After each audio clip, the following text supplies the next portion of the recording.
Our silent channel. Please don't skip the ads. Kabanata 2621 Natatakot ka. Natural na alam ni Yefan na iniisip ni Su Qingzhou si Tuan Chuan. Talagang miss na niya ang kanyang anak, ngunit tiyak na hindi ganoon kadali ang paglipat na ito, kung hindi ay hindi titigil si Chu Yunyao sa pagsasalita. May panganib ba? Tanong ni Yefan. Hindi ito itinanggi ni Chu Yunyao, tama, bagamat ang transmission device ay kapareho talaga ng signal device. Kung magpapatakbo ako ng malayuan at magagamit pa rin ang device doon, walang problema sa teknikal. Pero, total 6,000 ang distansya. Light years, hindi pa ako nakagawa ng ganoong kalayuan sa space jump. Ang set ng kagamitan na iyon, na itinayo noong umalis ako sa mundo, ay napakaluma. Labis akong nag-aalala tungkol sa super long distance teleportation. Anong mga aksidente ang mangyayari? Ano ang mangyayari kung may aksidente? Tanong ni Ning Zimo. Pagpasok sa Space Rift, maaaring hindi ka na makalabas, sabi ni Chu Yunyao. Sandaling natahimik ang mga tao. Magiging ginipig ako, nakangiting sabi ni Yefan, anyway, kahit na nakakulong ako sa Space Rift, hindi ako dapat mamatay. Malaking bagay na pilitin ang paglusot sa mga layer ng espasyo at humanap ng paraan para makontak ka. Hindi mahalaga kung mamatay ka o hindi, ngunit sa sandaling mangyari ang ganoong aksidente, maaari kang mahulog ng direkta sa libo-libong light years, o kahit na mas malayo pa. Sa oras na iyon, magiging tanong kung gaano katagal ang pakikipag-ugnayan. Kung magkikita pa ba tayo, tanong din, matigas na sabi ni Chu Yunyao. Naniniwala ako sa iyo, dapat okay lang, nakangiting sabi ni Yefan. Hindi. Sumabad si Su Qingzhou sa malamig na boses, ang kanyang mga mata ay puno ng nagtatampo na galit, sabi ko panganib, hindi ko hahayaang makipagsapalaran ng aking asawa dahil lang sa gusto kong makita ang aking anak na babae. Hindi ka rin maaaring kumuha ng mga hindi kinakailangang panganib. Panganib. Natigilan si Yefan, kaya't tumanggo siya ng may pilit na ngiti. Anak. Nagulat si Feng Qinglan. Si Xiao Waisu ay natigilan, mayroon ka bang mga anak? Ang mga bata ay nasa Earth. Paano ito posible?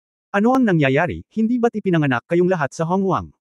Ang dalawang anak na babae na ipinanganak at lumaki sa Honghuang ay napakalito. Lanlan, Suso, kung tutusin, lahat kayo dapat may nahuhulaan. Ganito na nga, bakit hindi kayo naniniwala? Sabi ng Candlelight na may mahinang ngiti. Hindi napigilan ni Feng Qinglan at Xiao Waisu na kagatin ang kanilang mapupulang labi. Oo, syempre naghinala din sila na sina Yefan at Su Qingzhou ay ascenders din, ngunit. Kung tutusin, napakaraming misteryo. Napabuntong hininga si Yefan, sa totoo lang, hindi ko alam kung ano ang eksaktong nangyari. Kapag naisip ko na ang sarili ko, sasabihin ko sa iyo. Sa totoo lang, wala ito. Kung ang master ay hindi ang orihinal na maliit na marquee, kung gayon hindi ito anak ni Zhen Beiho. Hindi ito anak ni Zhen Beiho, kung gayon. Lanlan at Suso, kayong dalawa, walang dapat pakawalan. Oo, humajijek si Candlelight. Ubo, Sister Candlelight, pinag-uusapan natin ang seryosong negosyo. Umubo si Wu Yechu at Hamarang. Humajijek ang liwanag ng kandila at kumaway ng paumanhin. Namula sina Feng Qinglan at Xiao Waisu, hindi alam kung ano ang iisipin. Medyo natuyo ang bibig ni Yefan nang bigla siyang sumingit sa paksa. Ngunit dahil natangay ng malamig na mga mata ni Su Qingzhou, ibinaba niyang muli ang kanyang ulo, at agad na namatay ang apoy. Siguro, pwede kong subukan. Napaisip sandali si Air, tapos biglang nagsalita. Saglit na natigilan si Chu Yunyao, at may kumislap na inspirasyon sa kanyang mga mata. Air, masyadong delikado, kahit ang asawa mo ay nasa panganib, kaya huwag kang matapang, sabi ni Feng Yaoying. Oo, lahat ay hindi natatakot sa kamatayan, ngunit ang problema ay hindi mo ito magagawa ng ganito, sabi ni Shu Lingshan. Huwag. Pinutol ni Chu Yunyao ang dissuasion ng mga babae. Masusubukan ko talaga. Nagkatinginan ng mga babae na parang hindi makapaniwala. Ano ang ibig mong sabihin, Yunyao, iba ba si Air sa atin, o mas malakas ba siya sa asawa niya? Tanong ni Nayen Rujiao. Ngumiti si Chu Yunyao, oo naman, kilala ko pa rin ang sarili ko, halos nakalimutan ko, maaari kang mag-transform sa energy form sa pamamagitan ng particleization. Sa ganitong paraan, sa panahon ng proseso ng paghahatid, maaari mong sundin ang mga banayad na pagbabago sa enerhiya, gumawa ng isang paghatol ng maaga. Kapag nagkaroon ng problema sa time-space tunnel, maaari kang umatras sa oras, at hindi ka mahuhulog sa space rift dahil sa drag ng pisikal na katawan. Talaga? Masisiguro ba ni Ayer ang kaligtasan? Nagulat si Yefan. Sa larangan ng agham, walang 100%. Kung tutusin, hindi naman ako omnipotent. Gayunpaman, maaari kong sabihin na dapat mayroong higit sa 70% na katiyakan, at walang magiging mga problema. Sabi ni Chu Yunyao. Agad na naging masaya ang mga babae, at masayang hinawakan ni Feng Yaoying ang kamay ni Ayer. Ayer, it's great to have you here. Kung makakabalik ako, baka makita ko pa ang kapatid ko, ang nanay ko at ang iba pa. Gusto ko ring makita kung ano ang kalagayan ni Yuner, hindi alam ng babaeng iyon kung lumilipad sa ibang mundo, nakakatakot talaga. Si Xiao Ziner ay mukhang umaasa. Walang magawang sinabi ni Chu Yunyao, huwag masyadong walang muwang. Bagamat hindi ko alam kung ano ang nangyari sa lupa, kung talagang babalik tayo, magkakaroon ng mga pagbabago. Huwag kalimutan na ang Platinum Protoss the Princess, paano mo ilalarawan ang pagkakaiba ng oras sa pagitan ng Taishi Plane at ng Taiji Plane. Nauna kaming pumasok sa eroplano ng Taishi, at pagkatapos ay pumasok ang lupa, kahit na tila hindi mahaba ang pagitan. Ngunit, maaaring lumipas na ang lupa. 10,000 taon, o kahit daan-daang libong taon. Kailangan nating magplano para sa pinakamasama, at hindi pa rin alam kung may mga tao pa doon. Muling naglaho ang apoy na kanina lang ay ikinatuwa ng lahat. Ye Fan at Su Qingzhou. Nagkatinginan, at mula sa mga mata ng isa't isa, nakita nila ang tensyon, pagkabalisa, at pagkabalisa. Ang tagumpay ng pagpasok sa Taishi ay natapos na. Ngunit tense pa rin ang puso ni Ye Fan kapag naiisip niya ang kanyang anak. Anyway, simulan natin ang eksperimento sa lalong madaling panahon, at sikaping kumpletuhin ang space teleportation sa lalong madaling panahon, sabi ni Chu Yunyao. Well, gagawin ko ang lahat para makipagtulungan sa iyo. Tumango si Ai. Ang lahat ay hindi inistorbo ang paglalakad ni Chu Yunyao nang magkasama at naghiwa-hiwalay. Bumalik sa Sword God Tick. Dumating si Ye Fan sa silid ni Su Qingzhou. Ang babaeng nakaupo mag-isa na may mapupulang mga mata, parang anumang oras ay umiiyak. Umupo si Ye Fan sa tabi niya at niyakap ang kanyang asawa. Ayos lang, magiging okay din si Tuan Chun. Sa wakas ay hindi na napigilan ni Su Qingzhou ang kanyang mga luha. Asawa, hindi ba ang mga magulang na tulad natin ay partikular na irresponsible? Paano itatapon ang isang bata sa loob ng daan-daang libong taon? Hindi ko alam ang kanyang buhay at kamatayan. Maiintindihan ni Tuan Chun, we have been working hard to make her live a good life. Ang babaeng iyon, pagkatapos ng lahat, ay may aming mga Jin, at sinamahan ng Fat Tiger at Momo. Nandoon din si Wan Qing at ang aking ina, kaya magiging maayos ang lahat. Well, tumango si Su Qingzhou, ngunit halatang nag-aalala pa rin siya. Napabuntong hininga ang mga mata ni Ye Fan, at mapait na sinabi niya, asawa, alam kong hindi ka pa nagpakasal sa akin, at wala kang pakialam sa kasal o sa format. At timing, takot ka lang palagi, di ba? Nang inag ang katawan ni Su Qingzhou, at mahinang sinabi niya, alam mo na. Hindi ako kasing talino mo at ni Yunyao, at lagi kong na-realize ito mamaya. Kaya lang bigla akong nakalaya nitong nakaraang 2 taon. Sa susunod na pagpasok ko sa kwarto mo, at nagdahilan ka para paalisin ako, dahan-dahan akong nagising. Natatakot ka ba na kapag nagkaanak na tayo, magiging reincarnation, na talaga? Hindi ka ba natatakot? Kung anak talaga natin si Tuan Chun, ibinalik ko ito sa kinabukasan. Pagkatapos, kapag nagkaroon na tayo ng anak, maaaring tuluyan na tayong maghiwalay, at hindi ito malayo. Nabulunan si Su Qingzhou, lalo na ngayon, pakiramdam ko ay naging matatag na ang lahat, at tila oras na para magkaroon ng anak. Iniisip ko, posible ba na sa huling buhay, sa panahong ito rin kami nagkaroon ng anak, at pagkatapos? Anong nangyari? Ye Fan magiliw, hinalikan niya ang mapupulang labi ng babae, asawa, huwag kang masyadong mag-isip. Hanapin muna natin si Tuan Chun, at hindi kita minamadali. Kapag handa ka na sa pag-iisip, tayo'y muling isisilang. Well, pinunasan ni Su Qingzhou ang mga luha, sa totoo lang, hindi kita tinatrato ng masama, at hindi ka nagkukulang ng mga babaeng nakikitulog sa iyo. Nagmamadaling tumingin si Ye Fan, paano sila maihahambing sa iyo? Sa ganda at tangkad, malayo sila sa isa't isa. Tsaka, I'm looking forward to. Last time, what you said. That, naiintindihan mo ba? Direktang tinakpan ni Su Qingzhou ang bibig ng lalaki ng kanyang kamay, at galit na sinabi, hindi ko sinabi. Magsisinungaling ka. Naniniwala sa iyo ang dyablo. Lahat ng babaeng nakikita mo ay nagsasabi niyan.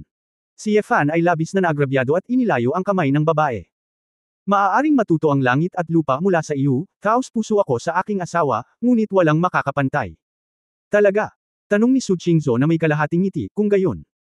Sa tambak ng mga regalo na ipinadala ni Mr. Zurong, ang nag-iisa paano kong ibigay sa akin ang string ng pink na diamond spirit stone na kwintas na mayroon ako. Agad na nanlamig ang mukha ni Ye Fan, ikaw. Hindi ko sinasadyang lumipat, gusto ko lang makita kung kanino mo binigay. Ngayon, wala na. Haha.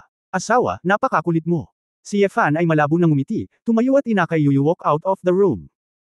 Asawa, pupuntahan ko ang mga disipulong iyon, kumusta ang kanilang cultivation? Hoy, huwag mo silang bantayan, tamad ang mga batang ito. Tumakbo si Ye Fan palayo sa sandaling lumabas siya ng silid. Kabanata 2622 Isang hadlang sa aking puso. Dumating si Ye Fan sa tahimik at eleganteng hardin sa labas ng palasyo, at nakita si Xiao Jin na nakabalot sa isang espiritual na puno, humihikab. Ang mga malagkit na bola ng bigas ay nakahiga sa isang tumpok ng pagkain na inihanda para dito ng huwasian, kumakain ng walang tigil. Si Xiao Zi ay mukhang nenas, at patuloy na sinasampal ang mga dumpling gamit ang kanyang mga paa, gustong paglaruan ito, ngunit ang tamad na oso ay walang pakialam. Ngumiti si Ye Fan at umiling, masaya ka pa rin at walang pakialam. Yumuko siya at niyakap si Xiao Zi, naglakad papunta sa stone table at umupo, hinaplos ang baba ni Xiao Zi gamit ang kanyang mga daliri. Komportableng ipinikit ni Xiao Zi ang kanyang mga mata, gumawa ng tunog ng ilong ng, uuo, tumalikod at humiga sa pagkakadapa. Bagamat nakapasok na siya sa eroplano ng Taixie, hindi gaanong lumaki si Xiao Jin. Maaaring tumagal ng ilang oras at pagkakataon para ang Fire Dragon ay mag-evolve sa isang 5-clawed Golden Dragon. Hindi mabilis lumaki si Xiao Zi. Kung tutusin, dugo rin siya ng isang hayop. Karaniwan, hindi siya lalago sa pagtanda sa loob ng ilang daang taon, lalo pa ang paglilinang ng mga ito. Gayunpaman, hindi inaasahan ni Ye Fan na ang maliit na unicorn na ito ay magiging isang puwersang panlaban, at mas madalas ay parang isang maliit na alagang hayop. Kung nakita kita, siguradong magugustuhan ko ito. Sa sandaling ito, sinabi ni Xiao Jin, Guro, gusto ba nating bumalik sa Earth? Itinaas ni Ye Fan ang kanyang ulo at sumulyap, gusto mo bang bumalik? Kung saan man magpunta Master, pupunta ako, ngunit ang Earth ay masyadong maliit at masarap. Marunong lang akong kumain, napakawalang kwenta ng pagiging dragon, naiinis na sabi ni Ye Fan. Guro, sakam ba ako sa mga ahas? Mahinang sabi ni Xiao Jin. Hindi napigil ang matawa ni Ye Fan, walang hiya talaga ang lalaking ito. Sa oras na ito, biglang napansin ni Ye Fan na may paparating, at pagkatapos maramdaman ito ng ilang sandali, ibinalik niya si Xiao Zi sa lupa. Bihira lang, puntahan mo ako sa gabi. Lumingon si Ye Fan at tumingin sa babaeng lumapit. Si Feng Qinglan ay nakasuot ng light gray na corset dress na may kalahating mabangong balikat na nakalabas. Kapag umihip ang hangin sa bundok, ang orihinal na maluwag na tela ay nagpapakita rin ng mga kamanghamanghang kurba. Ang isang pares ng mahahabang binti ay umindayog, na partikular na maalinsangan sa gabi. Paano mo malalaman na nandito ako para hanapin ka, baka mahanap ko si Yaying, Zimo at ang iba pang maglalaro ng mahjong. Tinalikuran ni Feng Qinglan ang kanyang ulo at inakbayan ang kanyang mga braso ng jade. Matapos manatili sa Divine Sword Sect ng higit sa 2 taon, kadalasan, sina Feng Qinglan at Xiao Weisu ay nanirahan kasama si Zhuguang sa Zishan at bihirang pumunta sa Sword God Kick. Bilang karagdagan sa pagsasanay ng mga pagsasanay, tumulong siya sa pagtuturo sa ilang mga disipulo, paglalaro ng mahjong at pag-inom ng tsaa. Bagamat ang relasyon kay Ye Fan ay karaniwang naayos na sa puso ng isa't isa, tila malayo ito. Pagkatapos ng lahat, palagi kong nararamdaman na hindi magkapareho sina Ye Fan at Ye Fan. Sa kabaligtaran, kasama sina Feng Yaying, Ning Zimo, Xu Lingshan at iba pang kababaihan, dahil sa relasyon sa pagitan ng paglalaro ng mahjong at mga katulad na personalidad, naging mabuting kapatid sila. Well, hindi niya ako hinahanap, kaya aalis na ako. Tumayo si Ye Fan at sinenyasan na umalis. Hoy! Kanina ka lang umalis ng ganito. Naging balisa si Feng Qinglan at tinawag ang lalaking may pulang mukha. Anong mali? Lumingon si Ye Fan, ayaw mo bang hanapin ako? Galit na kinagat ni Feng Qinglan ang kanyang mapupulang labi, kusa itong nagpapanggap na tanga. Mukha ang gusto niya, paano niya aaminin na siya ang nagkusa na humanap ng lalaki sa gabi? Hindi kita hinahanap sa orihinal, ngunit dahil nandito ka, may itatanong ako sa iyo, sabi ni Feng Qinglan. Pinigilan ni Ye Fan ang kanyang ngiti at sinabing, may mga bagay pa akong gagawin. Hindi ito masyadong mahalaga. Pag-usapan natin ito sa ibang araw. May importante ka bang gagawin sa gabi? Sabi ni Feng Qinglan, nakatitig sa kanyang magagandang mata.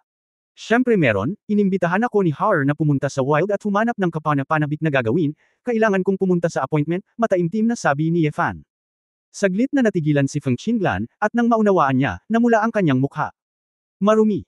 Hunting tayo, magluto ng barbecue at kumain, bakit tayo madumi? Mukhang inosente si Ye Fan, Qinglan, ano ang iniisip mo? Hindi nagalit si Feng Qinglan, hindi mo naman sinasadya iyon. Ano ang ibig sabihin nito? Umiwas si Ye Fan at agad na lumipat sa harap ng babae. Hakbang-hakbang, papalapit. Maaliwalas ang hangin, hakbang-hakbang, paurong. Ano? Anong ibig mong sabihin? Ikaw ang nakakaalam sa sarili mo. Hindi ko alam, anong ibig mong sabihin. Huwag kang pumunta dito. Lumayo ka sa akin. Ayaw mo bang magtanong sa akin, pwede ka nang magtanong. Napangiti si Ye Fan ng makitid, hinahangaan ang naguguluhan at mahiyaing kagandahan ni Feng Qinglan. Si Feng Qinglan ay nasa kalagayan din ng kaguluhan. Habang siya ay umatras, nagtanong siya ng mahinahon hanggat maaari, ikaw. Isa ka ba talagang ascended?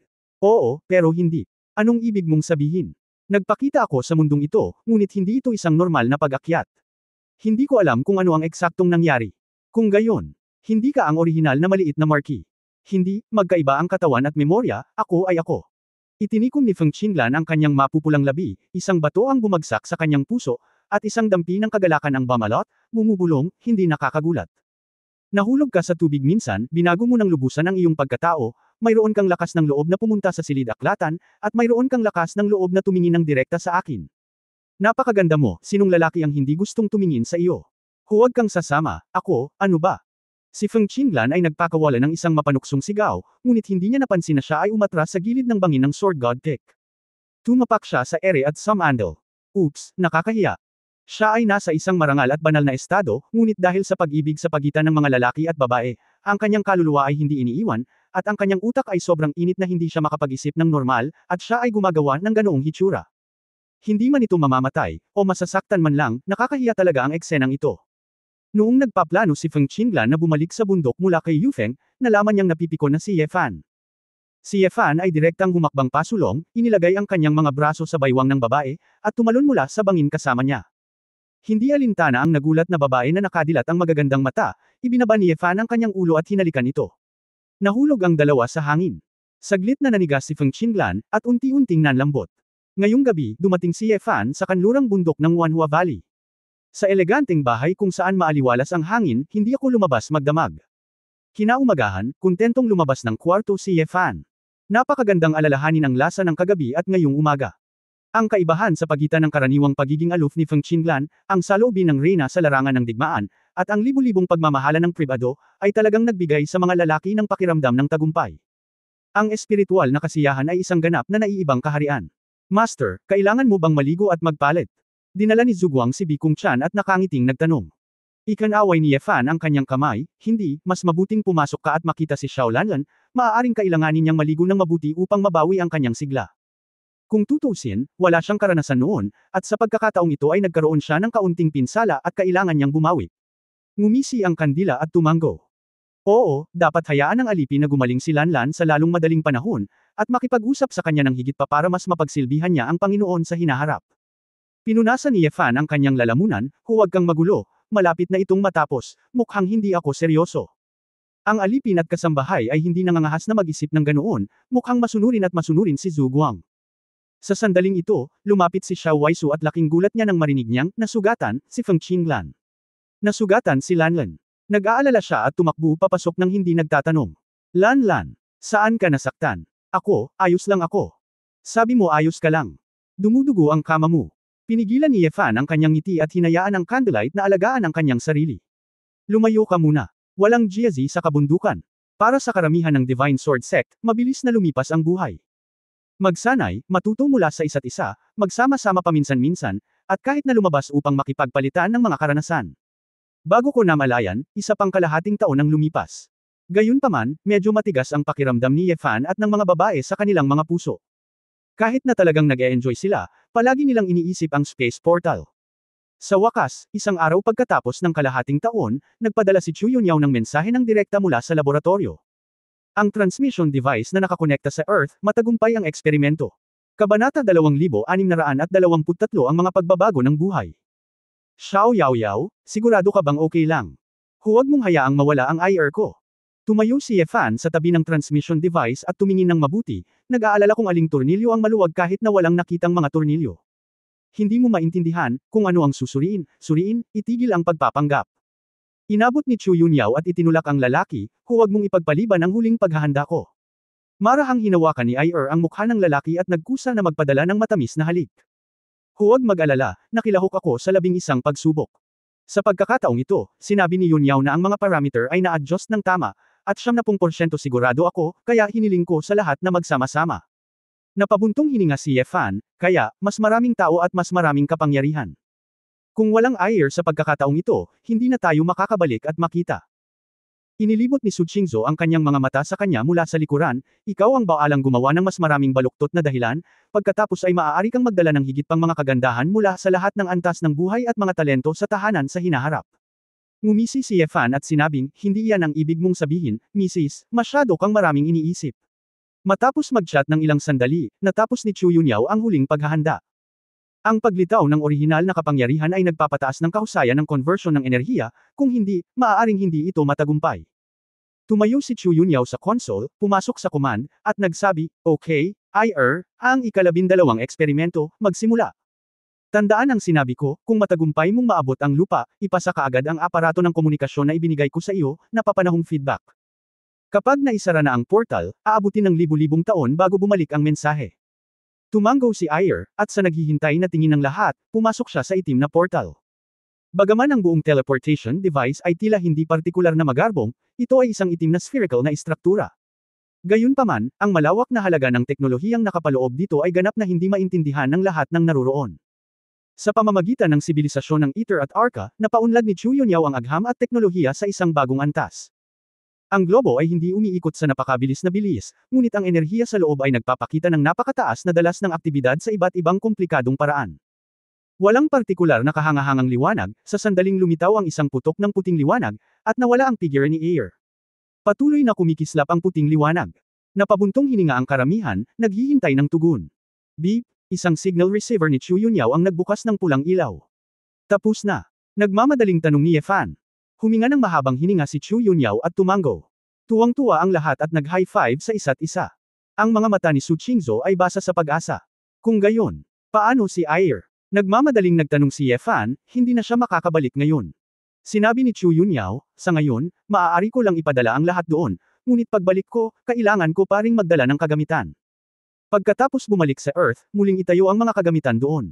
Ngunit pagkatapos, lahat ng ito ay isang maliit na problema, ang teknolohiya ay mature, at hindi ito mahirap.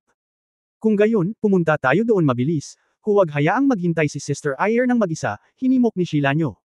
Huwag kang mag-alala, ang nakaraan ay mabilis, at ang pagbabalik ay mabagal. Bago umalis, kailangan ko ring mag-settle down dito. Kailangan kong dalhin ang lahat ng mga materyales at kagamitan na kailangan ko, at kakailanganin ng ilang oras upang ayusin. Ang paglalakbay na ito ay tatagal ng ilang buwan upang sabihin ang hindi bababasa. Pagkatapos nito, posibleng mag-teleport pabalik mula doon, sabi ni Chu Yunyao. Nang marinig ito ng lahat, naisip nila na ito nga ang nangyari, kaya nagsimula silang maglinis. Nagpaliwanag din si Ye Fan sa ilang mga disipulo at Katie wala. Si Hua Xiaoluo at ang iba pang mga disipulo ay nag-aatubili at gustong sumama sa kanila. Ngunit alam ni Ye Fan na ang pagbabago ng kapaligiran ay maaaring hindi magandang bagay para sa kanila, at ang sitwasyon ay hindi malinaw at hindi kailangan. Karaniwang napag-usapan ko kung ano ang gusto kong ituro, at maaaring tumagal ng mga dekada o kahit na daan-daang taon upang talagang matuno at mabago ito sa aking sarili. Pagkatapos nito, higit sa lahat ay nakasalalay sa kanilang sariling pagsusumikap at magandang kapalaran. Tsaka hindi naman sa hindi na ako babalik kaya hindi ko na kailangan sundan silang lahat. Tinawagan din ni Ye Fan ang ilang matatandang kapatid sa Odin Empire at sinabi sa kanila na babalik siya. Ang mga kapatid na iyon ay hindi masyadong interesado na bumalik sa Earth, pagkatapos ng lahat, ang kanilang mga kamag-anak ay matagal nang wala. Nakipag-usap din sina Ye Fan at Da Zing, ilang miyembro ng pamilyang Shenlang, at nag-usap lamang tungkol sa malayong lugar, ngunit hindi nagdetalye. Si Ji Soxen ay walang masyadong pakialam, kung tutusin, hindi niya akalain na may makakasakit kay Ye Fan. Kahit na ang puso ay parang palaso, gagawin pa rin ni Ye Fan at ng iba pa ang lahat ng gawaing paghahanda. Kung tutusin, tanong pa rin kung paano ang takbo ng mundo, at tiyak na babalik sila sa baha. Ang Candlelight, Feng Qinglan, at Xiao Waiso ay nagkusa rin na sumunod para makita ang hometown ni Ye Fan. Sa nakalipas na 2 taon, ang 3 babae ay talagang unti-unting sumanib sa malaking pamilyang ito, kaya hindi gaanong naramdaman ng ibang mga babae. Handa na ang lahat, at pumasok ang mga babae sa space ring na may lahat ng sulot. Pagkatapos itakda ni Chu Yunyao ang programa, pumasok din siya sa ring. Ang space ring na ito, pagkatapos makapasok sa Taishi Plane, gumamit si Chu Yunyao ng ilang napakabihirang materyales at bagong teknolohiya para i-upgrade ito. Siguraduhin na ang mga high-intensity na labanan at pagbabago-bago ng enerhiya ay palyadin. Nakatayo si Ye Fan sa portal, naramdaman ang isang pagsabog ng puting liwanag sa kanyang harapan, at ang kanyang katawan ay walang timbang. Nang lumitaw muli ang gravity, ito ay ganap na naiiba mula sa dati. Madilim ang mga mata ni Ye Fan. Nakasuot ng mahabang bohemian na damit, nakangiting naghihintay sa kanya si Ayer, napapaligiran ng ilang butil ng apoy. Darating na, ilang araw na akong naghihintay. Lumabas si Ye Fan sa portal at tumingin sa paligid, ano ang lugar na ito? Sunod-sunod ding lumabas ang mga babae, at si Xiao Jin ay lumipad na mag-isa, habang si Shilanyu at Wu Yesho ay sumunod kasama sina Xiao Zi at Tang Yuan sa kanilang mga bisig. Mukhang isang kuweba sa ilalim ng lupa. Bakit parang laboratorio ni Sister Yunyao, pero nagbago ang paligid? Nalaman ng lahat na para itong kuweba sa ilalim ng lupa, madilim, at lahat ng uri ng maalikabok na kagamitan ay nakatambak doon. Sa alaala, ang laboratorio ni Chu Yunyao sa Purgatory Island ay talagang ganito, ngunit hindi ito katulad ng Purgatory Island. Natakot din ako sa simula, kaya bago ka dumating, lumabas ka at tingnan mo, tayo, nasa ilalim ng lupa sa ilalim ng dagat, sabi ni Ayer na may pilit ng ngiti. Sa ilalim ng dagat, natigilan ang lahat. Walang kwenta ang magsalita ng sobra, direktang nakahanap ng bukas na lugar si Ayer at gumamit ng particle decomposition para magbukas ng opening. Sa isang iglap, bumahaw ang dagat. Ang Ayer ay agad na nakahiwalay sa mga particle, na lumilikha ng isang channel na direktang humantong sa antas ng dagat. Pagkatapos lumabas ng lahat, harangan ang pasukan upang maiwasang bawain ng tubig dagat ang espasyo sa ibaba. Pagdating nila sa dagat, sandaling natahimik ang lahat. Ito ay talagang walang katapusang dagat. Sa totoo lang, normal lang. Bagamat hindi ko alam kung gaano katagal ang lumipas, sapat na ang 10,000 taon para magbago ng malaki ang heograpiya ng daigdig. Ngayon ay nasa bagong planeta na tayo, kailangan lang masanay ang lahat, daan ni Chu Yunyao. Pero, bakit nakalagay sa ilalim ng lupa ang laboratorio mo, Sister Yunyao?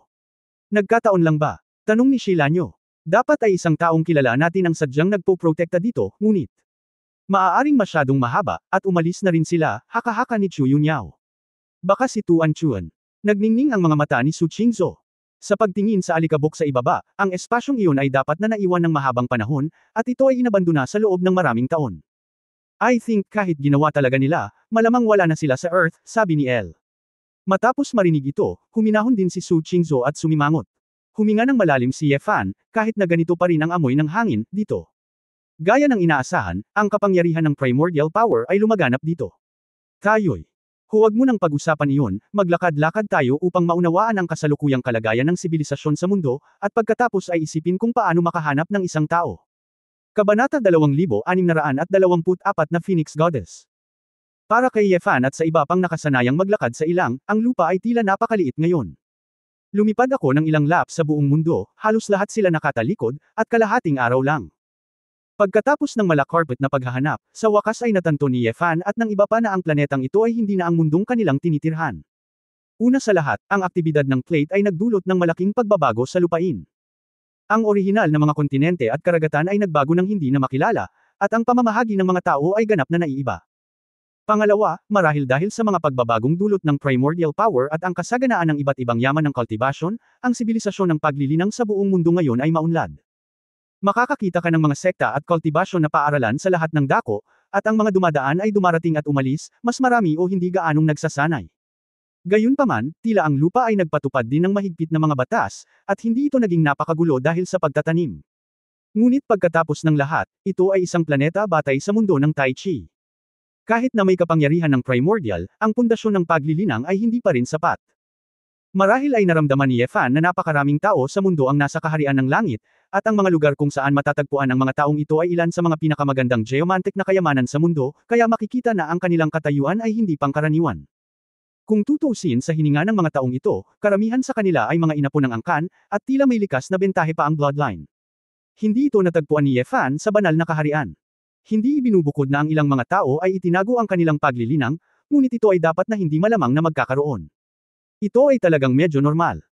Pagkatapos ng lahat, tila maraming mga banal na kaharian sa orihinal na sinaunang panahong mundo, ngunit sa mga tuntunin ng kabuoang proporsyon, ang mga banal na kaharian ay bihira, at ang mga kaharian ng chaos ay kakaunti lamang. Bukod dito, marami sa kanila ang tumagal ng libu-libong taon, o kahit 10,000 taon ng paglilinang, upang makamit ito. Hindi pagmamalabos na isipin na ang isang banal na lugar ay lilito sa lupa, para sa paglilinang at sibilisasyon ng mundo. Sa katunayan, karamihan sa mga monghe sa lupa ay hindi alam na mayroong primordial na kapangyarihan sa pagitan ng langit at lupa. Kasi, below the Holy Realm, aura lang ang pwedeng gamitin. Hindi man lang nila mahawakan ang kapangyarihan ng kaguluhan, lalo pat maunawaan ang pagkakaroon ng orihinal na kapangyarihan. Sa isang kaakit-akit na dalampasigan, walang mga tao, kaunti lamang ang mga nayon. Matapos lumipad ang lahat sa buong mundo, dumaong sila sa isang dalampasigan. Nakaayos na ang mga mesa, upuan at bangkito, at binuksan ang ilang bote ng alak. Habang hinahangaan ang paglubog ng araw at ang dalampasigan, nagkukwentuhan tungkol sa nangyari ngayon. Kinuha ni Chu Yunyao ang ilan sa kanyang sariling mga instrumento sa isang hiwalay na mesa. Sa pamamagitan ng isang computer na dinala, ito ay direktang konektado sa network ng lupa.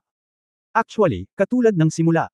Parehong umuunlad ang cultivation at technology, pero hindi lang mabilis ang development. Masyadong madaling masira itong network technology. Sa ilang salita lamang, puwersahang pinasok ni Chu Yunyao ang iba't ibang database at kinuha ang iba't ibang confidential na dokumento. Pakiusap, Sister Yunyao, gumagamit ka ng Ether technology, na siyang nangungunang teknolohiya kahit sa Tesu Plane, okay. Inilibot ni Shilanyo ang kanyang mga mata. Nalampasan na ng aking teknolohiya ang Ether. Inaasahan kong makita kung may mas malakas na teknolohikal na sibilisasyon sa eroplano ng simula. Medyo inaabangan ito ni Chu Yunyao. Oy, walang pinagkaiba ang text sa atin noon. Puro Chinese character at English, sabi ni Ling Yue.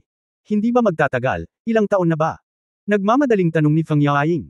Natahimik sandali si Chu Yunyao na may komplikadong ekspresyon. Sinabi sa internet na ito ay ang 912 na taon ng bagong kalendaryo, ang AD calendar, na isa ng sinaunang kalendaryo. Ayon sa AD, ito ay dapat na 103,016, ibig sabihin. 100,000 taon na ang lumipas. Ano? 100,000 taon. Nagulat ang lahat. Kumunot ang noo ni Chu Yunyao, actually, hindi mahirap intindihin, malaki ang pagkakaiba ng oras sa pagitan ng Taishi Plane at ng Taiji Plane. Ang oras kung kailan pumasok ang lupa sa eroplano ng Taipei ay huli na, at ang ganitong sitwasyon ay natural na magaganap.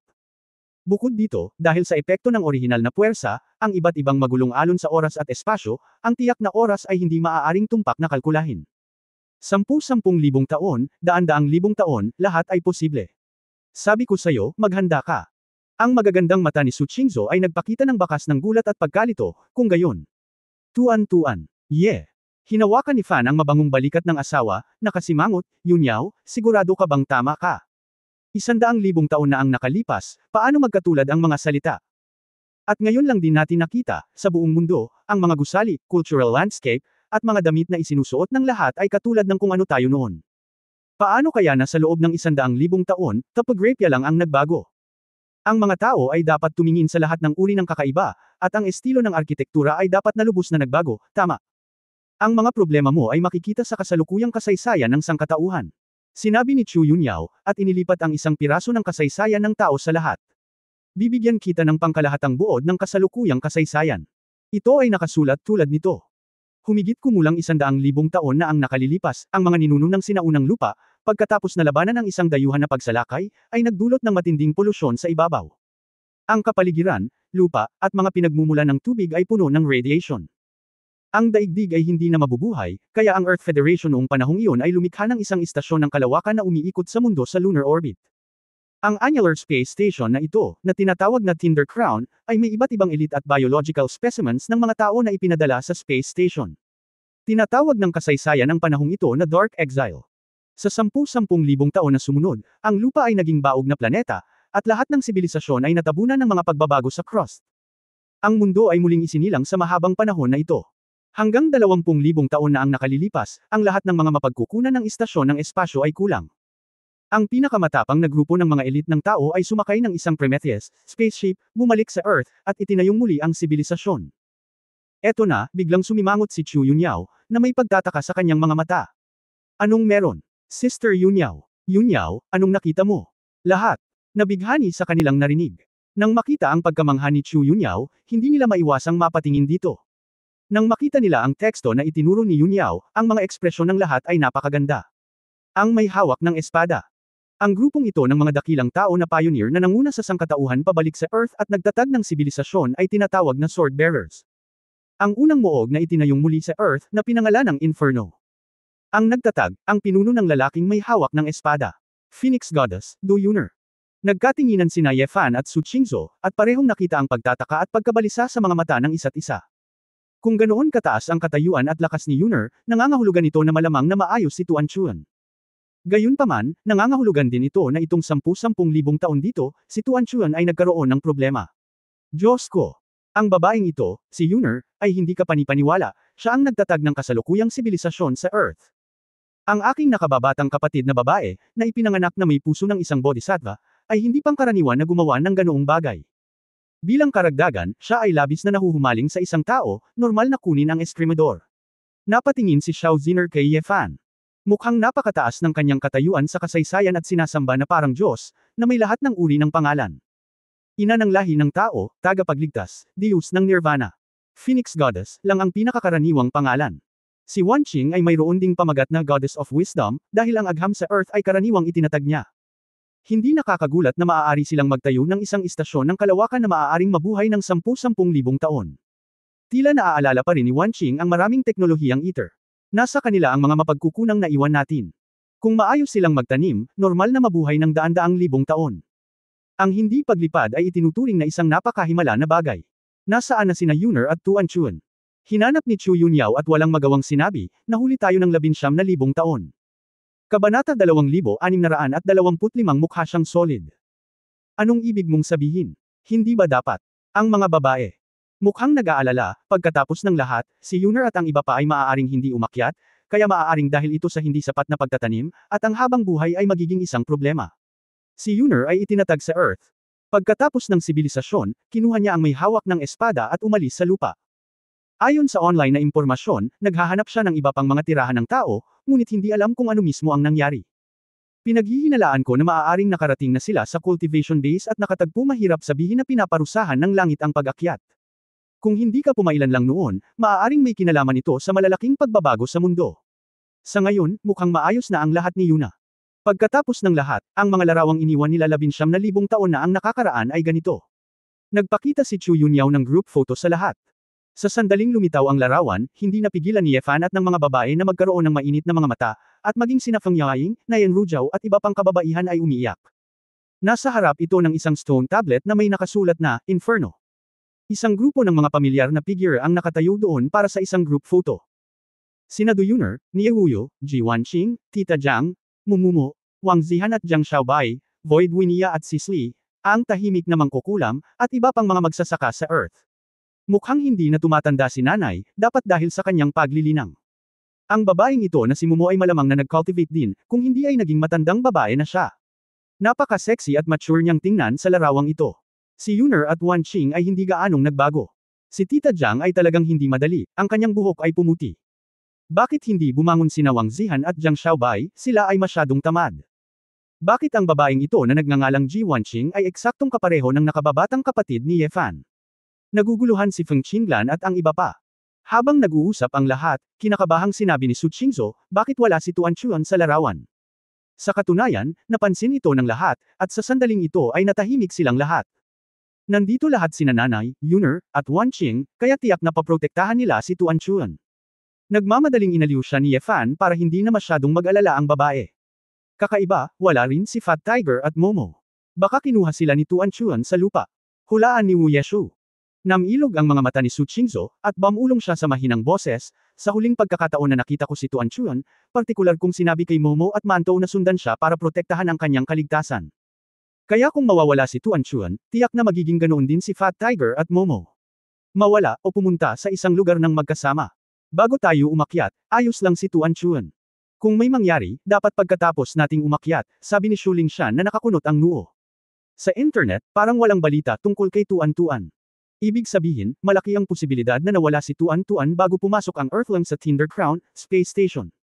Kung hindi, si Tuan Chuan ay hindi maaaring maging napakababa sa dalawang banal na hayop. Nag-isip sandali si Chu Yunyao, at tinanong si Su Qingzhou sa tabi, paano mo pinatawag si Momo noon? Momo, hindi malayo sa akin noon. Kung ito ay malapit sa akin, ramdam ko ang pagkakaroon nito. Ito. Kaya lang noong lumilipad ako sa buong mundo ngayon, hindi ko napansin na nasa malapit na pala si Momo, sabi ni Su Qingzhou. Inay, narito ang pagong. Biglang nagsingit ng pangungusap ang mata ko na ahas sa gilid. Ano? Agad na tumingin si Su Qingzhou kay Xiaojin, sa tingin mo ba nararamdaman mo si Momo? Tumango si Xiaojin, siguro dahil mas sensitive tayong mga hayop sa paghinga, akala ko pareho kayong alam ni Master at Mistress. Woolen cloth. Ikaw na sakam na ahas. Huwag mong sabihin sa akin ng maaga. Bilasan mo at dalhin mo kami doon. Umakyat si Yefan at binugbog siya. Napasigaw si Xiaojin sa sakit, Master, huwag kang makipag-away, nandoon sa Antarctic. Hindi ka ngayon lang lumipad, kaya hindi mo pinansin. Antarctica. Biglang na-realize ng lahat na ngayon lang talaga dahil desyerto pa ang dalawang poste kaya hindi nila sinasadyang pumunta doon. Pagkatapos mag-impake, dumiretso ang grupo sa South Pole. Ito ay isang polar na araw, at ang Antarctic ay maliwanag. Sa walang hangganang puting niebe, napanaginipan ni Yefan ang sandaling nakipaglaban siya sa Dharma King, puno ng damdamin. Parang nagsusumikap ako sa Dharma King, katulad kahapon, pero sa totoo lang, daan-daang taon ko na itong pinagdaanan. Si Yefan ay nasa Sword God Ring, at ang oras ay hindi makalkula. Halos nakalimutan ng lahat ang tungkol sa alamat ng iyong henerasyon ng mga Diyos ng Espada sa Earth. Kahit kami ni Su Qingzhou na lumalaban sa grupo ng mga halimaw na bato ay wala, at walang pakialam ang maraming tao dito. Sa ngayon, ang pinakasinasamba sa mundo ay sina Yuna at Wan Qing, lahat tayo ay naalis.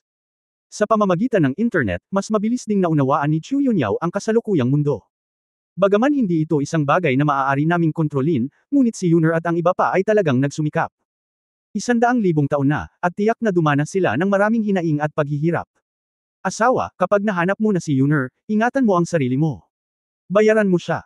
Nagsusumikap siya ng husto upang protektahan ang planeta at ginagamit ang pangalan ng tagapagdala ng espada upang mabuhay sa iyong pagsusumikap. Kapareho ito ng mundong hindi namin gustong protektahan ng buhay mo. Mahinang sabi ni Nyan Ru. Natural, nararamdaman din ni Yefan ang puso ni Du Yuner, at tumango na nahihiya. Habang nagsasalita, narating na ng lahat ang hinterland ng Antarctica. Sa sandaling lumapit si Su Qingzhou sa core area, nakaramdam siya ng pamilyar na aura. Naglabas siya ng ice blue chaotic power na kumalat sa hangin na parang asul na sound wave. Antarctic na yelo at nyebe, na may pagsabog ng panginginig ng boses. Pagkaraan ng ilang sandali, mula sa malayo, may pamimilit na ikinatuwa ng lahat. Ang malalaking bahagi ng mga glacier ay nabasag tulad ng isang lindol. Isang malaking itim na katawan ang umakyat mula sa glacier daan-daang talampakan. Ang malalaki at malamig na ice cube ay nabasag sa itim na matigas na shell na kasing tigas ng brilyante, at direktang nabasag na parang isang maliit na snowball. Isang misteryosong pagong na may makapal na asul itim na kaliski sa katawan nito ang sumugod sa parang yelo. Bagamat mukhang clumsy, napakabilis nito. Momo. Umiwas si Su Qingzhou at lumipad. Mythical Beast Xuanming. Nagulat na sinabi ni Zhuguang, isang bihirang mythical beast na hindi matatagpuan sa prehistoric times ang aktwal na lumilitaw sa maliit na lugar na ito. Nakarating na si Su Qingzhou sa harap ni Momo sa oras na ito. Nagbago si Momo sa isang iglap, at naging isang maliit na itim na pagong na kasing laki ng isang sampal, at bumulusok sa mga bisig ng ginang na nawala sa loob ng 100,000 taon. Sa katunayan, para sa mga banal na hayop at makapangyarihang mga magsasaka, bagaman ang 100,000 taon ay hindi maikli, hindi ito masasabing masyadong mahaba. Pagkatapos ng lahat, ang kanilang mga lifespan ay malapit sa infinity. Ang simula ng pagbabalik ni Momo sa mga ninuno ay ang pagpapalaki ni Su Qingzhou. Palagi lamang nitong tatandaan na si Su Qingzhou ang nagbalik sa mga ninuno sa kanyang bloodline, kaya nakilala lang niya si Su Qingzhou bilang kanyang Panginoon at benefactor. Hinawakan ni Su Qingzhou si Momo, na mukhang isang maliit na pagong, at nagpakita ng isang pambihirang maliwanag na ngiti. Ang pamimilit na ito ay umabot na sa kaharian ng kalangitan. Bagamat ang cultivation base ay hindi mabilis na lumalaki, ito ay lumago ng gusto, sabi ni Yefan. Guro, ito ang hindi mo alam. Si Xuanming ang pinakamabagal na lumalagong hayop. Upang lumaki ng ganito sa loob ng 100,000 taon, karamihan sa kanila ay umaasa sa kapangyarihan ng orihinal na makapasok. Sabi ng kandila. Ito pala ay ganito. Dahan-dahan, dahan-dahan, at maging matatag. Tinampol ni Yefan ang kanyang noo. Nga pala, Manto. Nasaan ang mga steamed buns ko, nasaan si Momo, Tuanchuan at steamed buns? Tumakbo si Yefan at tinanong pabalik ang pagong ni Momo. Kabanata 2626 ang misteryo ng panahon. Iniunat ni Momo ang kanyang ulo, biglang bamuka ang kanyang bibig, at iniluwa ang isang maliit na itim na butil, at hindi niya alam kung anong material iyon. Kinuha ni Yefan ang mga kwintas at nakakita ng isang string ng mga code sa mga ito. Ito ay, may naisip si Yefan at tumingin kay Chu Yunyao, Yunyao, tingnan mo. Humakbang si Chu Yunyao at sinulyapan ito, nagningning ang kanyang mga mata. Ito ay isang independenteng espasyo na ginawa ng teknolohiya ng ether, tulad ng singsing na ginawa ko. Mukhang pinagkadalubhasaan din ni Wan Qing ang teknolohiyang ito, at ang code na ito ang dapat na password para ipasok. So, malamang nasa loob sila. Sinasadya ba ni Momo sa labas? Nagulat na sabi ni Su Qingzhou. Pumasok ka at tingnan mo, at malalaman mo. Hindi umimik si Yefan, at nagplanong subukan muna ito, kaya ayon sa prinsipyo ng pagpasok sa space ring, sinubukan niyang ipasok ang space bead na ito. Sa isang iglap, nahulog ang mga butil sa nyebe. Yefan, nawala. Asawa. Nang makita ito, mabilis itong sinubukan ni Su Qingzhou, at nawala. Nagkatinginan ang mga babae na nagtataka, at walang masabi, isa-isang pinasok ang mga butil ayon sa code. Nagbago ang eksena bago nagbago ang mga mata ng lahat. Pagtingin sa paligid, ito pala ay isang luntiang kagubatan. May makalupang amoy sa hangin, at may maliwanag na pinagmulan sa kalangitan, malinaw na gawa ng tao. Oo naman, may universo sa loob, ungol ni Yefan. Nag-click si Chu Yunyao sa isang matalinong relo sa kanyang braso at agad na naunawaan ang sitwasyon sa lugar na ito. Technically, 2 generations behind na ako, kaya hindi ko ma-observe ang current affairs sa labas, and I need Momo to watch from outside. Ang paglilinis ng hangin at supply ng enerhiya ay lahat ay ibinibigay ng prehistoric stone, at ang photosynthesis oxygen supply dito ay maaaring mapanatili sa 10,000 taon nang walang anumang problema. Oo naman, may fake news sa internet, hindi dapat umalis si Yuner at ang iba pa, sabi ni Xiao Ziner. Kakaiba. Kumunot ang noo ni Chu Yunyao, tila may nakitang bagay na ikinagulat niya. Yunyao, anong problema? Tanong ni Feng Yaoying. Imposible. Paano ito? Sabi ni Chu Yunyao sa sarili. Ay, kung may hindi ko maintindihan, mamaya ko na lang pag-usapan, maghanap muna tayo. Yuna. Ate, bumalik na ako. Nasaan ka bulalas ni Xiao Ziner? Ano ang tawag dito? Ang espasyo dito ay hindi maliit, at ito rin ay isang magulong kaharian, kaya gamitin ang iyong banal na kahulugan upang mahanap ito. Sila. Tumakbo sa kabilang dulo ng gubat. Ang natural na may naramdaman ng mga babae at sunod-sunod silang sinusundan. Hindi nagtagal, may isang magandang bahay sa harap nila. Ang mga bahay ay mukhang bago, nagawa sa iba't ibang mga troso at mga bato. Bumuo. Nako, dati. May nakita ako, narinig ko ang pamilyar na dagandong ng gatas at hayop. Isang mabilog na maliit na tigre, na kumakatok sa kanyang malambot na buntot, na nagmamadaling lumabas ng isang bahay na parang ihip ng hangin. Steamed bread. Niyakap ni Ye Fan ang steamed bun at tumawa, na mismo ba ako? Ikaw Fan. Nakaramdam ng labis na kahihiyan sa matandang si Luo Tuogo na ito at sa kanyang maliit na lalaki. Kung tutusin, hindi nila natupad ang sapat na obligasyon. Niyakap ni Ye Fan ang steamed bun at hinalikan ng ilang beses, ngunit medyo naguguluhan siya. Kakaiba, bakit? Manto, mukhang hindi ka pa gaanong lumaki. Napakatagal na, at hindi pa dumarating ang Sunway. Sumimangot si Zhuguang, ang banal na hayop na si Luo, makatwirang sabihin na magkakaroon ito ng hindi bababa sa 3 buntot sa loob ng 100,000 taon. Totoo na ang rate ng paglaki ay medyo mabagal. Congenital insufficiency ba ito? Kuya Ye Fan. Anak. Ang iyong kamahalan na Sword God. Sa oras na ito, ang paggalaw sa labas ay naging sanhi din ng isang grupo ng mga tao sa bahay na tumakbo palabas. Nang makitang lumitaw sina Ye Fan at Su Qingzhou at iba pang kababaihan, lahat sila ay umiyak sa tuwa at tuwang-tuwa. Yun. Nanay. Naubusan lahat sina Du Yuner, Nie Wuyo, Ji Wanqing, Mumumu at iba pang pamilyar na pamilya at mga kaibigan. Si Rao ay si Ye Fan ay nakakita na ng napakaraming nakakawasak sa lupa at nagpapalit pa nga ng mga eroplano.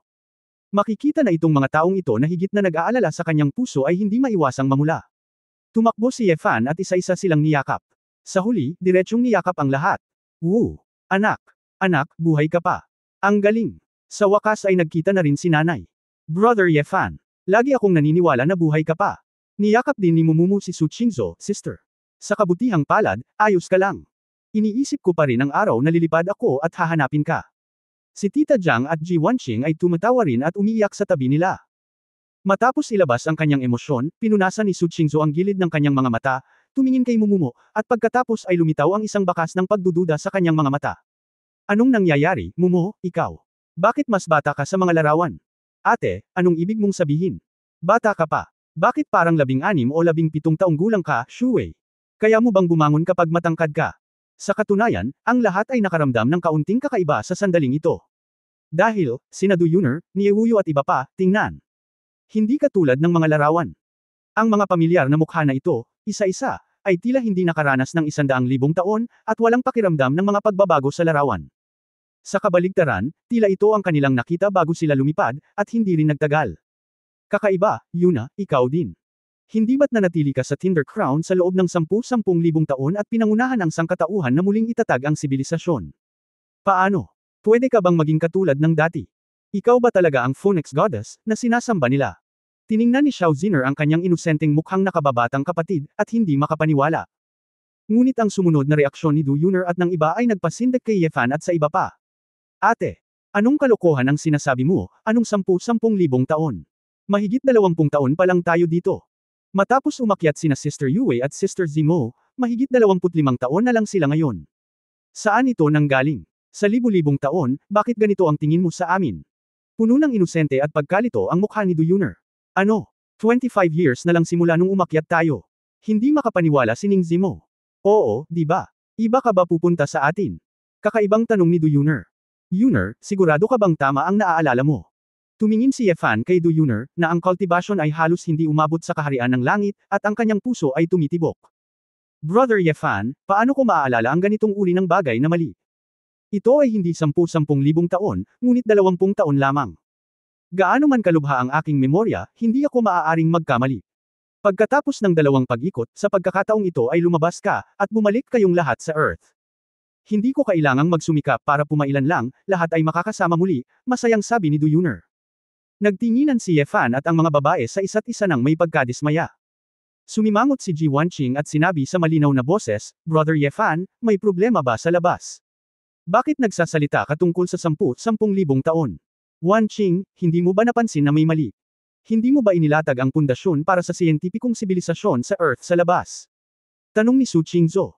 Ang pundasyon ng siyentipikong sibilisasyon. Umiling si Ji Wanqing na may natatarantang ekspresyon, hindi ko gaanong naibabahagi ang teknolohiya ng Ether. Kahit na umunlad ang teknolohiya, hindi ko pa rin turn para maging founder, ito ay dahil sa kontribusyon ni Sister Yunyao. Paano posible na ang iyong mga pangalan ay nakasulat sa buong kasaysayan ng sangkatauhan? Hindi napigilan ni Shu Lingshan ngunit galit na sinabi. Bakit nagsusulat ang kasaysayan ng tao tungkol sa atin? Sina Brother Yefan at Sister Qingzhou ang gustong magsulat tungkol dito. Si Ji Wanqing ay mas kakaiba. Nang hindi naghihintay na magsalita ang mga babae, bamantong hininga si Chu Yunyao. Huwag na kayong magtanong, totoo ang sinabi ni Wanqing. Sinabi ni Chu Yunyao na may masalimuot na ekspresyon, naramdaman kong may mali dito ngayon, kaya sinuri ko ang espasyong ito ng maraming beses. Ang enerhiya dito ay talagang ginagamit lamang. Mahigit 20 taon. Mukhang ang mga pagbabago sa eroplano pagkatapos mawala ang black hole ay mas komplikado kaysa sa naisip natin. Kabanata 2627 System Patch. Paano ito? Lahat ng hindi makapaniwala ang mga babae. Ano ang problema? Pag-usapan natin ito, balisan ni Duyuner. Saglit na binanggit ni Chu Yunyao ang sitwasyon sa labas. Pagkatapos ay tingnan ang mga balita at mga larawan sa internet, at ang kasalukuyang kasaysayan ng sangkatauhan. Si Duyuner, ni Ewuyo at ang iba pa ay natulala. Agad na itanggi na hindi pa nila naranasan iyon. Ito. Ang taong ito ay hindi ako. Itinuro ni Mumumo ang mature na bersyon niya dito, takot na takot. Ang mga may hawak ng espada ay nabuwag na lahat, at hindi namin nakita si Xiaobai at ang iba pa sa loob ng higit sa 20 taon, sabi ni Niewuyo. Agad na nakaramdam ng takot ang lahat sa eksena. Hindi, imposible, itinayo ni Wanqing ang malayang espasyong ito mula nang umakyat si Sister Zemo at ang iba pa. Pumasok na rin ang lahat, at lahat ng nasa labas ay ipinasa kay Sisli, Vinia, Wang Zihan at sa iba pa. Plano namin dito. Pagkatapos umatras, humanap ng paraan para lumipad at hanapin si Brother Yefan. Paano ito biglang lumipas ng 100,000 taon sa labas? Ni hindi namin alam iyon. Ang mga mata ni Duyuner ay puno ng takot at pagkabalisa. Sabi ko, paano ba naman kasi hindi naman gaanong lumaki ang matabang tigre? Kumbaga, hindi naman nagtagal. Si Momo ay maaaring lumaki hanggang sa tuktok ng langit, o umasa sa kamakailang interbensyon ng primitive na kapangyarihan upang mapabuti ito. Napasimangot si Yefan. Nasa loob kasi kami, hindi namin nakikita ang nangyayari sa labas, kaya nag-aalala kami na baka kung babalik ka baka hindi mo na kami mahanap. Ako. Naisipan kong pabayaan si Momo sa labas, at pagbalik mo, hindi ko palalampasan. Basta kahit ano. Hindi ko inaasahan na babalik ka pagkatapos ng mahigit 20 taon, at hindi ka pa nakakalabas para makita ito, sabi ni Ji Wanqing. Maaaring ang kasaysayan ng tao sa labas ay peke. Nagtaka si Feng Yaoying. Posible ba? Kung gayon, paano naroon si Sister Yuner at ang iba pa? Si Shilanyo ay mukhang nalilito. Biglang may naisip si Su Qingzhou at tumingin kay Yefan. Mabilis na nagbago ang ekspresyon ni Yefan sa sandaling ito. Matapos mapansin ang tingin ni Su Qingzhou, tumanggo siya. Siguro. Alam ko na kung ano ang nangyayari. Napabuntong hininga si Yefan, kung papalitan ko ang maliit na marquee ng Zhenbei at si Qingzhou ang naging pinakamatandang prinsesa, ang ganitong bagay ay hindi exception. At ito ay isang routine operation, na umiiral sa eroplano. Tapos, yung 100,000 years na na-miss mo, siguro, may nakaranas na para sa'yo, da. Saglit na tahimik ang eksena. Ang ilang mga tao ay hindi pa rin naiintindihan ito, ngunit ang ilan ay naiintindihan, ngunit sila ay nakakaramdam ng labis na kakilakilabot. Siguro nagkamali ako noong una. Nagpabalik-balik si Chu Yunyao ng ilang hakbang at nag-analisa, kung sasabihin natin na ang pagkakaiba ng oras sa pagitan ng eroplanong Taishi at ng eroplanong Teiso at Taiji ay hindi natutukoy ng kapangyarihan ng orihinal. Ngunit sa sandaling mawala ang itim na butas, ito ay ganap na kung ang oras ay pinag-isa, kung gayon. Nangangahulugan ito na si Yuner at ang iba ay talagang kasabay namin. Gayunpaman, hindi nito ipinapaliwanag kung bakit ang mundo ay may dagdag na 100,000 taon ng kasaysayan sa labas ng manipis na hangin. Kanina lang sinabi ni Kuya Yefan. Ibig sabihin, naging ibang tao na siya pagkatapos pumasok sa Teisu Plain, di ba? Tanong ni Ji Wanqing. Tumanggo si Yefan, halos iyon ang kahulugan, at wala akong mahanap na dahilan sa ngayon. Kung gayon kung ito ay kahalintulad, si Brother Yefan ay naging ibang tao dahil sa kanyang abnormal na pag-akyat. Pagkatapos, ang eroplano ng Taiji kung saan matatagpuan ang lupa, dahil sa isang abnormal na pagbabago ng eroplano, ang planeta na ito ay masisira din ba ng paano ang tungkol sa pagbabago? Iniwasan lang namin ang pagbabago sa pagkakataong ito dahil nasa isang maliit na independent space kami. Haka-haka ni Ji Wanqing. Posible ba? May crater ba talaga sa likod ng mga eksena? Nagliwanag ang mga mata ni Chu Yunyao. Sino ang makakapaggarantiya na ang universo ay hindi isang system program? Kailangang gumana ng maayos ang program.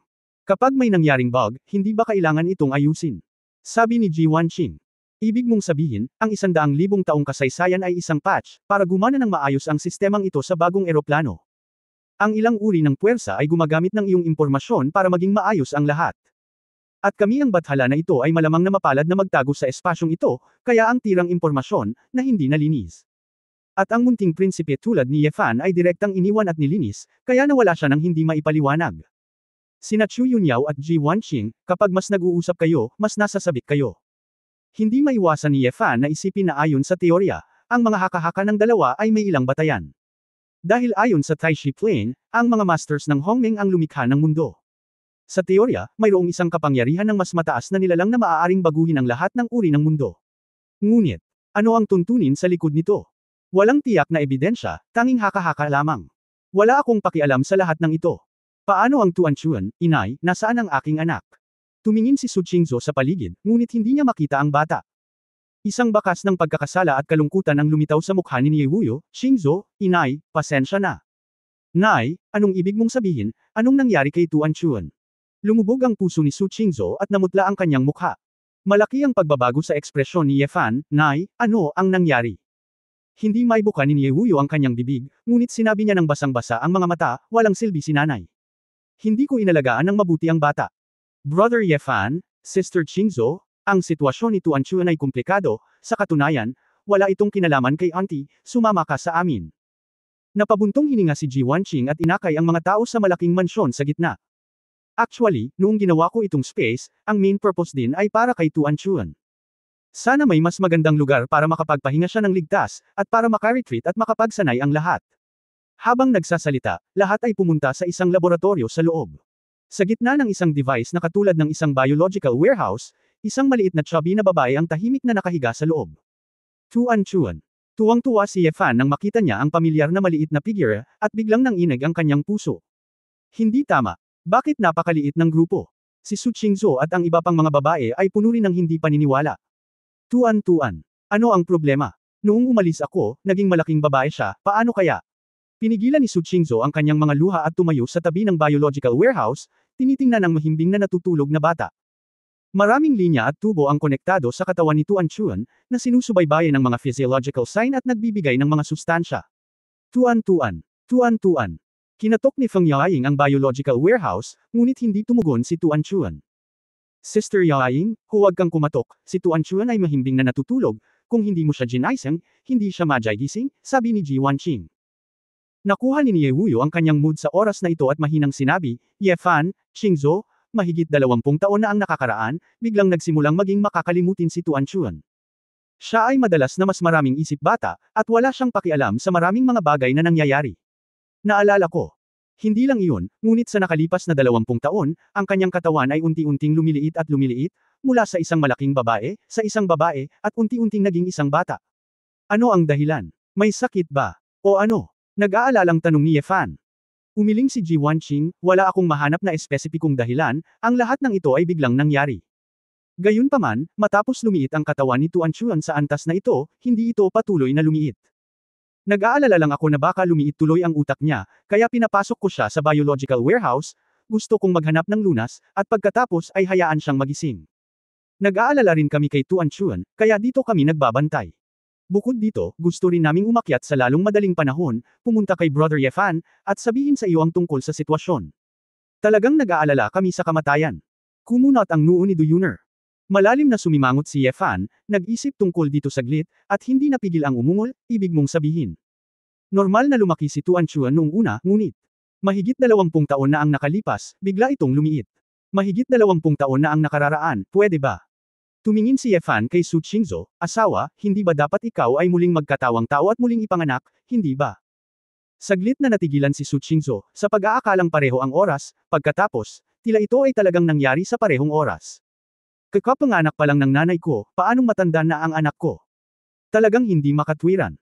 Dahil ba sa hindi makatwirang dahilan na patuloy na lumiliit si Tuan Chun? Sinuri ni Ling Yue. Kung gayon bakit hindi na lang nawala si Tuan Chun? Hindi napigilan ni Wu Yeju ang pag-ungol. Aya, anong kalokohan ang pinagsasabi mo? Bungangan ng uwak. Sinampal ni Shilanyo ang maulap na gabi. Iyan ang sinabi ko. Nanlumo si Wu Yechun. Naglakad si Chu Yunyao sa isang monitor sa gilid at binuksan ang ilang data ng pagsubaybay dito. Matapos makita ang ilan sa mga parameter, hindi mapigilan ni Chu Yunyao na magulat. Ito ba? Kabanata 2628 sakit. Nang mapansin ang pagbabago sa kutis ni Chu Yunyao, mabilis na naglakad si Ye Fan.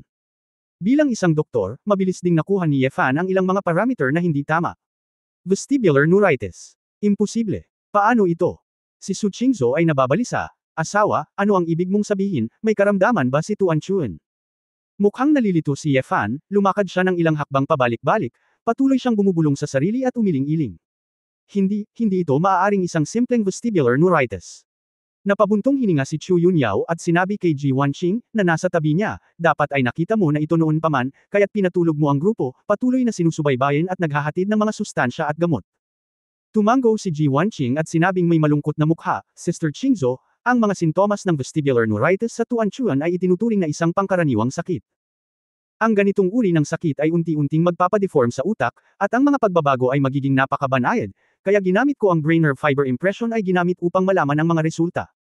Ang utak ng utak, ang mga neuron ay lumalaki sa geometric na pagkakasunod-sunod, higit sa 200 bilyon kaysa sa inaasahan. Ngunit, ang sitwasyong ito ay magaganap lamang sa loob ng 20 linggo. Sa katawan ng fetus. Ang fetus ay nagsisimula pagkatapos ng 5 linggo ng pagbubuntis, at lumalaki mula 50,000 hanggang 100,000. Sa pamamagitan ng 20 linggo, magkakaroon ng higit sa 2 bilyong neuron. Ibig sabihin, bumabalik ang utak sa fetal period. Ang estado ng paglaki ng utak. Ang utak ay lumalaki. Hindi ba ito ay isang magandang bagay? Hindi maiwasang magtaka ni Ning Zimo. Hindi, kung magpapatuloy ang mga bagay na ganito, ang mga signal ng utak ay maaabala, ang dugo at mga sustansya ay masusupply ng labis, at sa huli ang kargada ay ma-overload, at hindi ka makakapagsalita, at bigla na lang mamamatay anumang oras, nag-aalalang sabi ni Ji Wanqing. Medyo hindi makayanan si Su Qingzhou, nanginginig ang kanyang katawan, at umiling siya at sinabing, sabihin mo lang sa akin, naging ganito si Tuan Chun dahil sa sakit na ito, tama ba? Utak. Hindi nito maipaliwanag kung bakit naging mas maliit si Tuan Chun.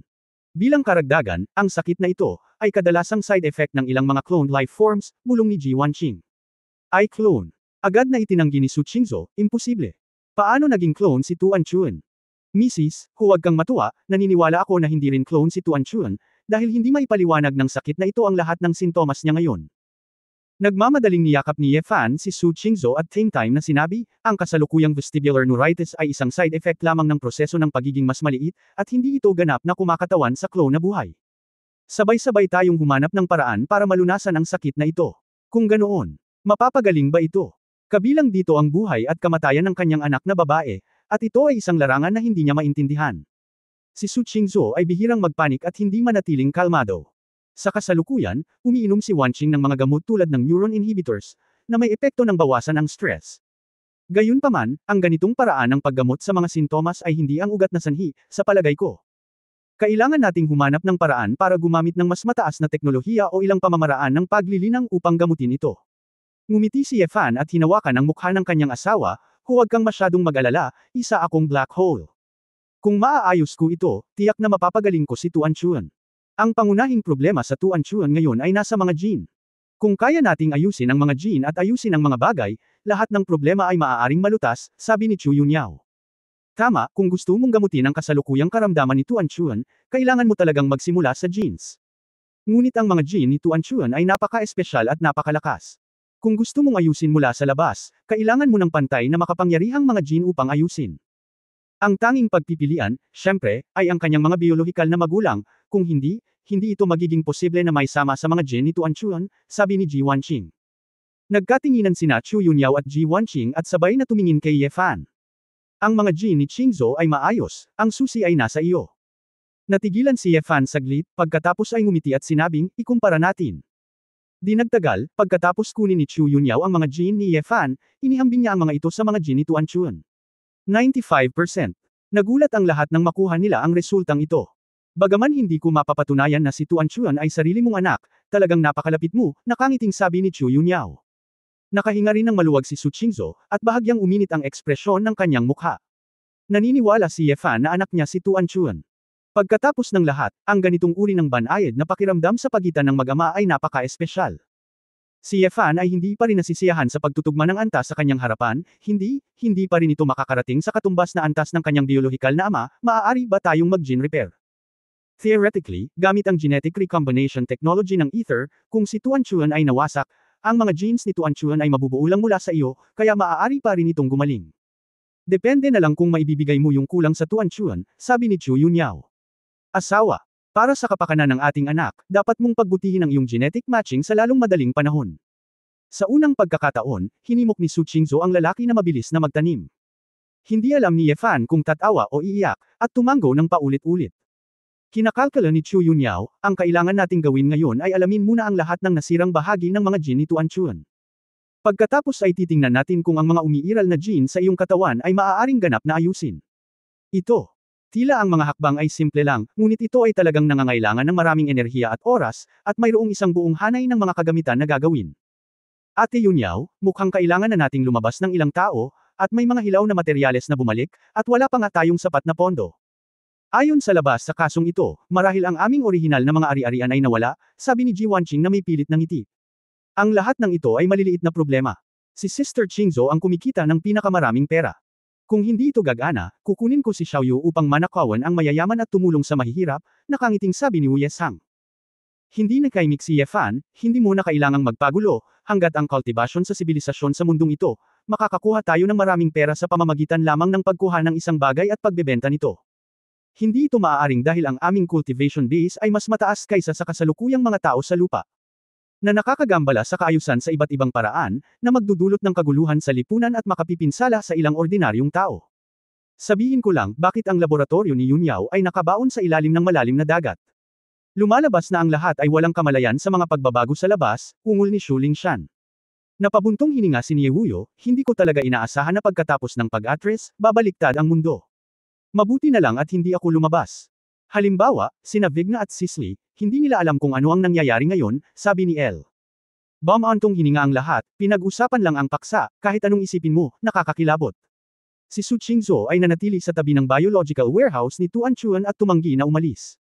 Lumabas si Ye Fan at ang iba pa para pag-usapan ang susunod na plano. Kapag lumabas ka, dapat kang lumabas para makalakam ng pondo at hilaw na materyales, at hindi lahat ay maaaring manatili sa maliit na espasyong ito. Guro, ang mga gene na napag-usapan ko ngayon ay higit sa lahat ay tungkol sa iyong pisikal na katawan. Nakakaapekto iyon sa paglilinang ng pisikal na katawan. Maaaring may malaking kinalaman ang bloodline dito. Para ma-improve ang bloodline ng dragon, maaaring medyo mabagal mag-exercise lang ng katawan, at baka mag-isip ng shortcut. Mataimtim na sabi ng Candlelight. Kabanata 2629, walang humpay na purgatorio. Nakaramdam si Ye Fan ng kakaibang pakiramdam sa kanyang puso, at agad na sumulyap kay Siang Fengqinglan, na namula at nagkunwaring walang kinalaman sa kanya. Eto na, pagkatapos sundan si Fengqinglan, mas madalas din siyang tumakbo sa mga babae. Pero kung gusto mo talagang sabihin na mas gumanda ang bloodline ng Five-Clawed Golden Dragon, hindi masyadong halata ang epekto. Siguro. O hindi sapat na pagsisikap. Guro, sa katunayan, ako si Zulong, at mayroon din akong mga kamag-anak kay Long. Sinampal ni Ye Fan si Zhuguang sa likod niya, at gumawa ng malutong na, pop. Oh! Sa napakalaking puwersa, nagpakawalas si Zhuguang ng mapanuksong sigaw, diretsyong sumuray-suray, at ibinagsak ang sarili sa pader. Bumalik ang liwanag ng kandila, kumislap ang matubig niyang mga mata, at naaawa siyang tumingin sa lalaki. Si Du Yuner at Ji Wanqing ay parehong natulala, si Ye Fan sa kanilang impresyon ay hindi isang bastos na tao. Bagamat hindi kilala ni Ye Wuyo ang bagong manugang na ito, nakaramdam siya ng pagkabalisa nang makita niyang binubugbog ni Ye Fan ang isang magandang babae. Ye Fan, kahit ilang dekada ka nang hindi nakikita ni nanay, siguro nakaranas ka na ng mga pagbabago, at medyo naging masungit ang ugali mo. Ngunit may ilang mga bagay na dapat kong sabihin. Huwag ka kasing magseryoso, paano mo masusuka ang sarili mong babae? Ano? Medyo sinisini ni Ye Wuyo. Nagpatikip ng bibig ang iilang babaeng katabi niya na alam ang sitwasyon. Dumilim ang mukha ni Ye Fan, Nay, huwag kang mag-alala sa kanya, ito lang ang kinakain niya, makati ang balat niya, matagal na siyang naninigarilyo, hindi ko na kailangan pang manigarilyo. Wow, bro-in-law, napaka-excited ng buhay mo. Ang mga mata ni Mumumo ay kumikinang. Inunat ni Yefan ang kanyang kamay at kinurot ang mukha ni Mumumo, mabahong babae, huwag kang magmukhang inggit, sabihin mo lang kung gusto mong bugbugin. Nako, bayaw, matandang babae na ako. Hindi na ako bata, huwag mo akong kurutin. Alam mo matandang babae ka na, pero ang payat mo pa rin. Mas naging masaya ang atmosphere sa gitna ng tawanan at kulitan. Sa sumunod na 2 araw, iniwan ni Yefan at ng iba pa si Zuzi at nagpunta sa iba't ibang panig ng mundo para humanap ng bagong hawakan. Lumipad at gamitin ang internet upang maunawaan ang iba't ibang sitwasyon sa mundo ngayon. Sa daigdig ngayon, sa katunayan, bilang karagdagan sa paggalaw ng tectonic plate, na nagbago sa lupain, ang pinakamalaking pangkalahatang pagbabago ay aktwal na paghahati ng kapangyarihan. Ang bansa ay naging kasaysayan. Ang mayamang pamilya na may angkan at sekta bilang background ang nagtatag ng Donghua Alliance. Ang mayamang pamilya na may background ng mga salamangkero at mga gumagamit ng kapangyarihan ay nagtatag ng West Federation. Ang pinuno ng alyansa ay inihahalal ng mga pangunahing permanenteng ehekutibo, at ang punong kinatawan ng federasyon ay inihahalal din ng mga pangunahing gobernador. Sa isang maliit na isla na walang nakatira sa dagat, pansamantalang nagpahinga ang lahat at pinag-aralan kung saan susunod na manirahan. Sa pagtingin sa impormasyon sa screen ng computer, ang mga babae ay nag-uusap sa isa't isa. Ang mundo ay mas simple ngayon kaysa sa nakaraan natin. Ang silangan at kanluran ay bawat isa ay sumasakop sa kalahati ng kalangitan, sabi ni Shuling Shan. Sa totoo lang, may ikatlong puwersa. May maliit na bahagi ng lupain sa Southern Hemisphere, Tianqing daw. Maraming ordinaryong tao na higit sa lahat ay mga siyentipiko at hindi maaaring magsaka ay direktang pumunta sa daan ng siyentipikong pananaliksik. Gayunpaman, dahil ang agham at teknolohiya ay may mahalagang epekto sa mundo, at ang sibilisasyon ng Earth ay kailangang umunlad sa kalawakan, at hindi ito maaaring ihiwalay sa teknolohiya. Sa makatuwid, ang Tianqing Island ay napakahalaga, at sina Donghua at West ay kaibigan nila. Sabi ni Ning Zimo. Oo naman, kung matututo kang mabuti ang matematika, pisika at kimika, hindi ka matatakot na maglakbay sa buong mundo. Gagana pa rin ito pagkatapos ng 100,000 taon. Ngumiti si Feng Yaoying. Weiwei, optimistic ka ba sa Feng Shui? Saan ang tamang lugar para magtayo tayo ng bagong tahanan? Pinanood ni Yefan si Ling Yue na patuloy na ginagaya ang mga heograpikong lokasyon ng mundo sa Flint Compass. Karamihan sa mga kayamanan ng daigdig ng Feng Shui na nangongolekta ng hangin at nagtitipon ng qi ay pinaghati-hati ng mga mayayamang pamilyang iyon. Gayunpaman, sa gitna ng Ecuador, mayroon ding isang seksyon ng mga ugat ng batong sinaunang panahon. Ang chain ng isla na ito ay ang Dragon Swinging Tail, at ang bulkang ito ay ang Fire Dragon Spitting Pearl. Sa pangkalahatan, ito ang treasure land ng Dragon Vein, na nangyayari na nasa tiyan ng isang dragon. Bagamat ang prehistoric stone ay hindi gaanong kapaki-pakinabang sa atin, ito ay ginagamit na lamang bilang enerhiya ngayon, ngunit ang Dragon Vein ay higit pa upang itaboy ang mga sakuna at itakwil ang masasamang espiritu at kontrolin ang swerte.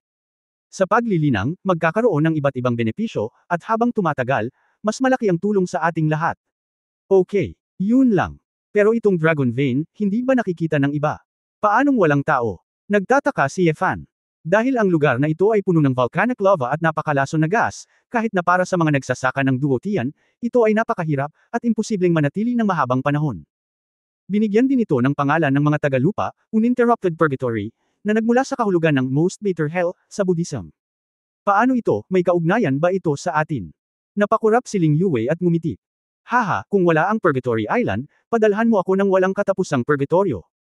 Bueno, ibig sabihin, sa kasalukuyang kakayahan ng mga magsasaka ng daigdig, hindi sapat na samantalahin ang kahangahangang kayamanan na ito. Ngumisi si Yefan, kumpiyansa ka ba sa pagbabago ng lugar na ito? Pahiram sa iyong asawa para gamitin ito, hayaan siyang kontrolin ang lugar na ito sa loob ng 1 linggo, at ganap kung mababago ito. Ibinaba ni Yefan ang kanyang ulo at hinalikan ang mapupulang labi ni Ling Yue, ipapahiram ko sa iyo ang lahat ng aking asawa. Ngayon, na ang daigdig ay naiuri sa eroplanong Taishi. Nararamdaman ni Yefan na kailangang magtatag ng isang matatag na tahanan sa lupa.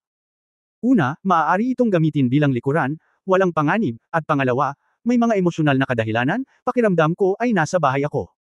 Sa makatuwid, ang pagpili at pagtatayo ng site ay dapat tumagal ng isang pangmatagalang view. Kung may Dragon Vein, kukunin muna. Narinig ni Su Qingzhou na siya ay hiniling na tumulong sa pag-freeze ng isang volcanic belt, ngunit siya ay medyo nag-aatubili. Sa katawan, gusto ko lang iligtas ang aking anak na babae sa lalong madaling panahon. Ngunit sa sandaling marinig ko na ang lupain ng mga ugat ng dragon ay maaaring magdala ng swerte, aktibong nakipagtulungan ako. Nalampasan na ni Su Qingzhou ang Chaos God Punishment bago pa man hindi pinansin ni Yefan.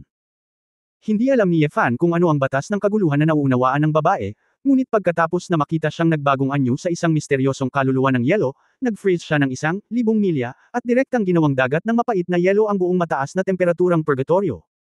Ang biglaang paglamig ng hangin ay nagdulot pa ng pandaigdigang pagbabago ng klima. Sa kabutihang palad, inayos ng maaga ni Ling Yue ang Magic Formation, upang ang walang katapusang purgatorio ay magmukhang normal mula sa labas. Kung hindi, ang pakikitungo lamang sa iba't ibang mga reporter, pagsubaybay sa satellite, at iba pa, ay magiging sapat na mahirap. Sa pamamagitan ng Flint Compass, sinimulan ni Ling Yue na ituwid ang buong walang katapusang purgatorio. Ang mga bundok ay tumaas mula sa lupa, at ang mga ilog ay lumipad pababa. Ang iba pang mga kababaihan ay gumawa ng mahusay na pagsisikap na gawing lunti ang mga bundok at ilog ang lugar na ito. Nagrereklamo si Xiao Ziner sa lahat ng oras. Naisip niya na ito ay isang magandang lugar na puno ng apoy at lava, kaya bakit kailangan itong lumamig? Siyempre, akala ng lahat ay hindi nila ito narinig.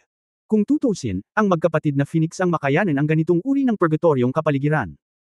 Nakikita na ang pagtatayo ng bagong tahanan ay patuloy na umuunlad, si Yefan ay dapat ding maghanap ng paraan upang makalakam ng ilang pondo, bumili ng ilang bagay, at pagkatapos ay bilhin ang lahat ng mga hilaw na materyales na kailangan ni Chu Yunyao. Sinuri ni Yefan ang mga paraan para kumita ng pera, at naramdaman niyang ang pagpunta sa auction house ay maaaring ang pinakamabilis na paraan para makakuha ng pera. Marami siyang mababang antas na lumilipad na espada, magic weapon, at medicinal pill, na hindi niya talaga kailangan, at itinapon ang mga ito sa singsing na parang basura. Gayunpaman, para sa mga practitioner sa Earth, ito ay mga kayamanan. Hiniling niya kay Chu Yunyao na gumawa ng ilang peking identity crystal card, na nagkatawang tao bilang isang ordinaryong negosyante ng Donghua Alliance.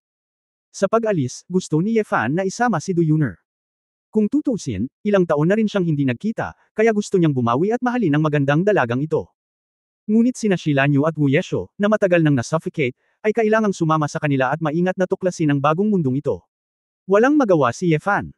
Dahil walang pakialam si Du Yuner, nagdala siya ng 3 babae at lumipad patungong Donghua City, ang kabisera ng Donghua Alliance. Kung tama ang petsa, ngayon ang araw ng pagbubukas ng auction ng Donghua Business Alliance. Kabanata 2630 Bakit kailangan kong magmaneho? Isinasaalang-alang na ang hitsura ni Du Yuner ay masyadong sikat sa mundo ngayon, hiniling ni Yefan kay Shilanyu na itago siya. Bagamat naisip ni Du Yuner na medyo kakaiba ito, para maiwasan ang gulo, pumayag pa rin siya. Ngunit si Shilanyu, ang babaeng ito, ay gumawa ng mukha na halos kasing ganda ni Du Yuner. Tiningnan ni Yefan ang 3 dilag sa paligid niya, ngunit naramdaman pa rin na may mali, ito ay sobrang atensyon. Noong una, ang kanyang mga babae ay lahat ng magagaling na dilag, ngunit ngayon sa cultivation realm, ang ugali ay napakapino.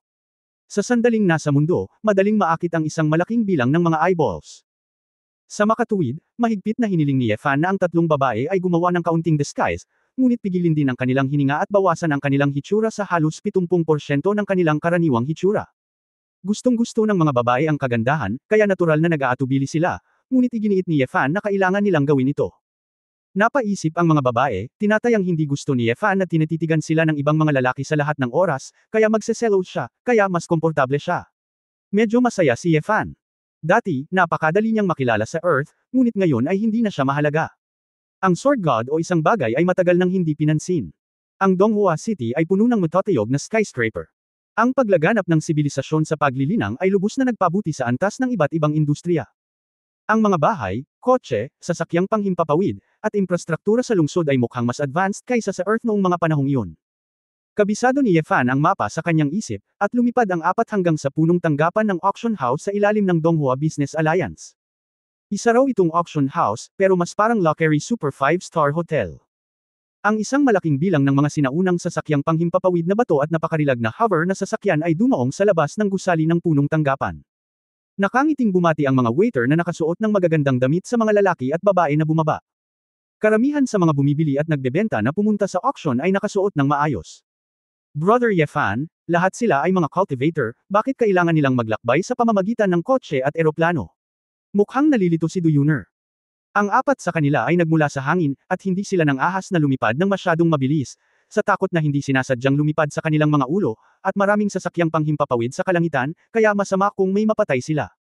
Hindi ko alam, baka ang mga kasalukuyang practitioner ay hindi gustong lumipad ng mag-isa, bulong ni Yefan. Habang nag-uusap pa lang ay papasok na silang 4 sa main entrance ng building, pero hinarang ng security guard noong foundation building period. Anong ginagawa mo? Ang 4 na mukha na security guard ay may kaina hinalang tumingin sa 4. Nakikilahok sa auction, sabi ni Yefan. Ikaw lang. Tumawa ang security guard, dude, dapat mas professional ka kung gusto mong manlinlang ng mga tao. Yung mga sinungaling dati, magre-rento ng luxury car or even airplane. Ikaw, Yufeng, pumunta sa auction, natatakot ako ang utak ang may butas para paniwalaan ka. Sino ang sinungaling? Nandito kami para lumahok sa auction. Kung hindi ka naniniwala sa akin, tingnan mo. Inilabas ni Shilanyo ang kanyang ID card at galit na napasigaw. Hoy, 10 taon na akong security guard dito, at marami na akong nakitang sinungaling na katulad mo. Ito ay walang iba kundi ang subukang mangisda sa magulong tubig upang magnakaw ng mga manok at aso, o makilala ang mga malalaking tao, mga lalaking mayayamang babae, mga babaeng naghahanap ng mga makapangyarihang tao. Kung gusto mong manlinlang ng tao, pwede ka din kumita. Nakasuot ng basag na damit, wala ka man lang pera pang renta ng sasakyan, ano ang magagawa mo sa auction house? Umalis ka na dito. Habang nagsasalita pa ako, naiinis na turo ng security guard. Hindi alam ni Yefan kung tatawa o iiyak. Lumingon siya at sinabi kay Du Yuner, na natigilan, Yuner, ngayon alam ko na kung bakit sila nakakalipad, ngunit kailangan nilang umupo sa ilang magugulong bagay, tama ba? Medyo natahimik din si Du Yuner, at tumanggaw na may nakakahiyang ngiti. Naiinis na ako, Kuya Yefan, patayin natin ang hanggal na ito. Malamig ang mga mata ni Wu Ye. Security guard siya, bakit mo siya pinatay? Pareho ka ng kaalaman niya, kaya mo ba? Kung gayon hindi niya tayo papapasukin. Kinuha ni Yefan ang isang sanga at nakangiting sinabi, narito ako para magbenta ng mga bagay. Sinulyapan siya ng security guard at munition, sirang sanga, ibinebenta mo rin. Katangahan ba ang maging matanda, o baliw ka? Naghahanap ng kamatayan. Neuropathy. Iniunat ng dalaga ang kamay at hinawakan ang leeg ng security guard, balak itong basagin. Jianer. Agad na hinayla ni Du Yuner ang kamay, umiling at sinabing, hindi kami nandito para pumatay. Ngumuso si Wu Ye at bumitaw. Walang oras na mag-react ang security, sa sobrang takot na malamig ang dugo niya. Hindi pa banggitin ang kanyang paglilinang sa pagtatayo ng pundasyon, kahit sa Donghua City, walang nakakakita sa paglilinang ni Yefan. Siyempre, dahil maraming paraan para itago ang kultibasyon ng isang tao, hindi na nagulat ang lahat. Ngunit ang kamay na ito, makikita mo ang pagkakaiba sa lakas. Halika rito. May nanghihimasok. Natakot ang security guard, at sumigaw habang umaatres, na agad namang nakakuha ng atensyon, at maraming security guard ang sumugod. Ang apat ni Yefan ay napapaligiran ng isang grupo, na parabang sila ay arestuhin sa lugar. Hindi magandang maging guro. Bumantong hininga si Yefan, tila magaspang lang ang kanyang magagawa. Umalis. Isang marangal at eleganteng boses ng babae ang nagpatigil sa isang grupo ng mga security personnel. Ang dumating ay isang babaeng nakasuot ng asul na bordado na tsangsam, na may magandang figure, marangal na ugali, kulot na buhok at makinis na balat. Ang babaeng ito ay nakasuot ng mamahaling mga palamuting jade, lahat ay may aura, hindi ordinaryong mga bagay, at ang paglilinang ng ikapitong layer ng paghubog ng espiritu ay hindi masama sa karamihan. Miss Lu. Mabilis na yumuko ang isang grupo ng mga security guard bilang paggalang. Ilang beses ko bang sinabi sa iyo, huwag husgahan ang mga tao sa kanilang hitsura. Kahit na mayroon kang anumang mga pagdududa, kailangan mo munang malaman ang impormasyon ng ID. Pagkatapos tanungin ang babaeng may apelyidong Lu, ngumiti siya kay Yefan, itong Ginoo, nasa kamay mo ito, ngunit ang tayi ay hinaluan ng ginto at kahoy. Tumanggo si Yefan, oo. Ang tayi na pinaghalong gintong kahoy na ito ay talagang binili ni Yefan sa auction sa sinaunang mundo ng engkanto. Maaari itong magamit upang pinuhin ang mga gamot at gumawa ng mga magic tool. Para kay Yefan, ito ay basura. Sa mga eroplano ng Teiso at Taishi, may mga mas mahusay na materyales. Gayunpaman, para sa mga practitioner sa mundo, ito ay isang bihirang bagay. Nakita ko lang itong tayi na may halong gintong kahoy sa mga libro, ngunit hindi ko inaasahan na mag-e-exist ito. Magiging interesado ba ang ginoong ito at ibenta sa akin ng pribado? Ang aming pamilyang Donghua Lu ay palaging kilala sa negosyo, at tiyak na ibibigay namin ito sa isa. Tamang presyo. Ang babae ay nagpakita ng isang marangal at malambot na ngiti na mahirap tanggihan, ang kanyang mga mata na parang nakakausap. Dapat kong sabihin na ang babaeng ito ay mukhang 70%, ngunit ang kanyang pag-uugali at figure ay nagdaragdag ng hanggang 80%. Ngunit si Yefan ang master na talagang kumain at nakakita nito. Halos lahat ng mga dilag na nagsimula noong 90s ay nasa paligid, at may mga walang katulad na dilag na hindi ma-rate. Paano siya matutokso sa bahagyang ngiti na ito? Ang pamilyang Donghua Lu. Ang pamilya ba ng Lu na miyembro ng permanenteng konseho ng Donghua Alliance? Nabasa ni Yefan ang ilan sa kasalukuyang impormasyon, at naalala na may ganoong pamilyang Lu. Siyempre, mayroon pa bang ibang pamilya na may apelyidong Lu na naglalakas loob na tawagin ang kanilang sarili na pamilyang Donghua Lu? Ang bunsong anak na babae na si Lu Rongshan, si Lu Ronkyo, ay ang aking lolo. Narinig na siguro ng ginoong ito. Mukhang madaling lapitan si Lu Rongshan. Nagkibit balikat si Ye Fan. Hindi niya talaga ito naalala, at sinabing, nandito ako para dumalo sa auction. Kung talagang interesado si Miss Lu, makikita-kita sa auction. Saglit na natigilan si Lu Rongshan. Mukhang hindi niya inaasahan na si Ye Fan ay maglalakas loob na tumanggi na iulat ang kanyang pagkakakilanlan. Ngunit mabilis niyang nabawi ang kanyang ngiti at sinabing, dahil ayaw ng ginoong ito, kung gayon hindi ko ito pipilitin, mangyaring pumasok. Ang apat ni Ye Fan sa wakas ay pumasok ng maayos sa gate, nag-swipe ng kanilang mga ID, at matagumpay ang pag-verify. Pinagmasdan ni Lu Rongshan ang apat na pumasok, nanlamig ang kanyang mukha, ikanaway niya ang kanyang kamay, at mabilis na lumapit sa isang babaeng assistant na nakaulsot. Pumunta at suriin, ano ang pinagmulan ng mga taong ito? Oo, ginang. Pagtatapos ng kabanatang ito. For more updates, click on the notification bell.